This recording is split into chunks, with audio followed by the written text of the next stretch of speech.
வணக்கங்க. ஸ்டாக் மார்க்கெட்டால என் வாழ்க்கை எப்படி நாசமா போச்சு அப்படிங்கிறதாங்க இந்த வீடியோ. சரிங்க, நான் பெரிய பணக்கார வீட்டு பையனோ இல்ல நான் பணக்காரனோ அந்த மாதிரி எதுவுமே இல்லை.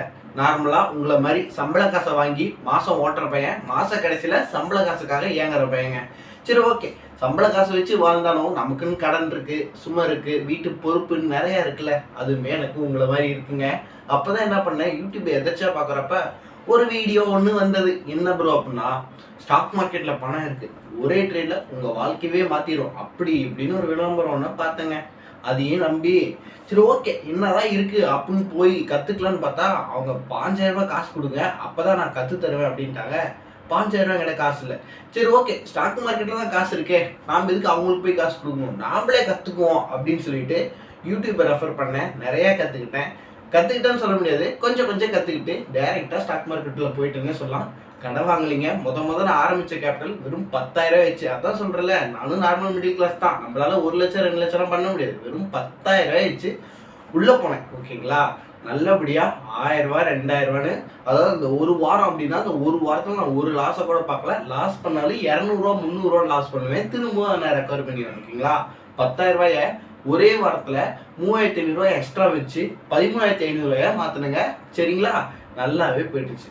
ஓகே, அப்பதான் எனக்கு தோணுச்சு, ஸ்டாக் மார்க்கெட் தான் நம்ம ஃபியூச்சர், இந்த கேண்டில் ஸ்டிக் தான் நம்மளோட குரு, அப்படி இப்படி. ஓகே, சார்ட் மேல ஏறு, எந்த அளவுக்கு ஏறுதோ அந்த மாதிரி நம்ம வாழ்க்கையும் மேல ஏறும் அப்படிங்கிறத நம்பி என்ன பண்ணிட்டேன் அப்படின்னா கடன் வாங்க ஆரம்பிச்சேன். என்ன ப்ரோ சொல்ற, எவ்வளவு ப்ரோ கடன் வாங்கணும்னு கேட்டா, அதான் சொல்றேன், டிப்பிக்கல் மிடில் கிளாஸ் தான் நான். அதனால 10,000 ரூபாய் என்னோட கேபிட்டலா 13,500 ரூபாய் இருக்கா, அதோட மேல ஒரு 10,000 ரூபாய் கடன் வாங்கினேங்க.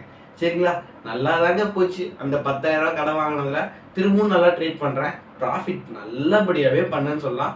அந்த இப்ப எங்கிட்ட 13,000 ரூபாய் இருக்கா, இப்ப இந்த 20,000 ரூபாய் வச்சு ட்ரேட் பண்றப்ப இன்னொரு 4,000 ரூபாய் சேர்ந்து போச்சு. என்கிட்ட கிட்டத்தட்ட அப்படி இப்படி அடிச்சு பிடிச்சி 30,000 ரூபாய் கேபிட்டல் என்கிட்ட இருந்துச்சு. போடு மஜா தான். அப்பதான் தோணுது, முன்னையாச்சும் பரவாயில்ல, வேலையை விட்டுலாம், நம்ம ஃபுல் டைமா ட்ரேட் பண்ணலாம். எதுல 30,000 ரூபாய் கேபிட்டல் வச்சு ஃபுல் டைமா ட்ரேட் பண்ணலாங்கிற மாதிரி அந்த அளவுக்கு நான் யோசிச்சுட்டேன், எல்லாமே பண்ணிட்டேன். சரிங்களா, இப்பதான் என் பிரச்சனையே ஆரம்பிச்சிச்சு. மார்க்கெட் என்ன பதம் பார்க்க ஆரம்பிச்சிச்சுன்னே சொல்லலாம். என்ன ப்ரோ சொல்ற? ஆமா, உண்மையான முகம், மார்க்கெட்டோட உண்மையான முகம் எனக்கு அப்பதாங்க தெரிய வந்துச்சு. என்ன ப்ரோ ஆச்சு அப்படின்னா, 30,000 என்கிட்ட இருக்கா, முதல் நாள் 3,000 ரூபாய் லாஸ்.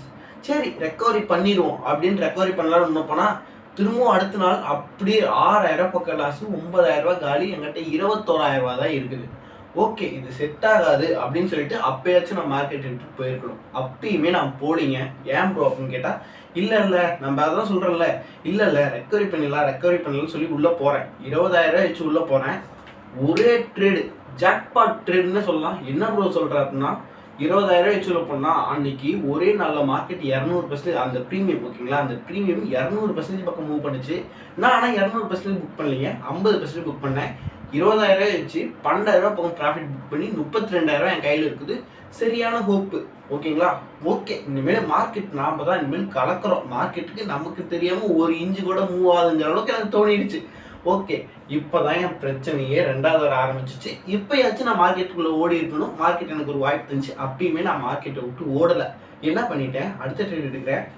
ஒரே சிங்கிள் ட்ரேடு 18,000 ரூபாய் லாஸ். எல்லாம் முடிஞ்சு, எதுவுமே பண்ண முடியல. ஓகே, என்கிட்ட இப்போ 12,000 ரூபாய் தான் இருக்கு. அதையாச்சும் அப்பயாச்சும் நான் மார்க்கெட் தப்பியே சரி பொழைச்சி போன்னு சொல்லி 12,000 ரூபாயாச்சும் விட்டுச்சு. அப்பயாச்சும் ஓடி இருக்கணும். அப்பயும் நான் ஓடல. உள்ளார ட்ரேட் போறேன், 12,000 ரூபாயும் காலி. என் சம்பளம் எவ்வளவு உங்கள்கிட்ட சொல்லல, என் சம்பளம் வெறும் 14,000 ரூபாய் தான். இப்ப 30,000 ரூபாய் எனக்கு கடன் இருக்கு. என்ன பண்ண போறேன்னு தெரியல, ஒண்ணுமே எனக்கு புரியல. 30,000 கடனை எப்படி கட்டணும் அப்படிங்கிறது கூட எனக்கு அந்த மாதிரி என் மைண்ட்ல வரவே இல்லை. ஆல்ரெடி என்கிட்ட ஃபோன் இஎம்ஐ ஒன்று இருக்கு, பைக் இஎம்ஐ ஒன்று இருக்குது. இந்த 14,000 ஆயிடுச்சுன்னா குடும்பத்தையும் ஓட்டணும். இப்ப இந்த லாஸ் வேற பண்ணி தொலைஞ்சிட்டேன். இதுக்கு மாசானா வட்டி கட்டுற மாதிரி இருக்கு. இப்பதான் எனக்கு என்ன தோணுச்சு, ஓகே நம்ம இப்பயும் நம்ம விடக்கூடாது, இப்பயாச்சும் எப்படி ட்ரேட் பண்ணி நம்ம சம்பாதிச்சிடணும் அப்படின்னு சொல்லிட்டு ஆன்லைன் தான் இருக்கவே இருக்கு. ஆன்லைன்லேயே லோன் வாங்கினேன். அதையுமே லாஸ் பண்ணீங்களா ப்ரோ அப்படின்னா, சாமி சத்தியமா சொல்றேன், அந்த 20,000 ரூபாய் ஆன்லைன்ல லோன் வாங்கினேன். அந்த 20,000 வச்சு 25,000 ரூபாய் சம்பாதிச்சேன். திரும்பவும் அந்த 25,000 ரூபாயை லாஸ் பண்ணி 25,000 ரூபாய் வெறும் 5,000 ரூபாய் லாஸ் பண்ணேன். திரும்பவும் என்ன பண்ணேன் அப்படின்னா, 20,000 ரூபாய் வச்சு ஒரே ட்ரேடு ஜாக்பாட் ட்ரேடு அடிக்கும் அப்படின்னு சொல்லிட்டு கரெக்டாக முன்னாடி நாளே பொசிஷன் எடுத்துட்டேன். அடுத்த நாள் எனக்கு ஏற்ற மாதிரி மார்க்கெட் மூவ் ஆச்சு. 40,000 ப்ராஃபிட்டோட நான் வெளியே வந்துட்டேன்.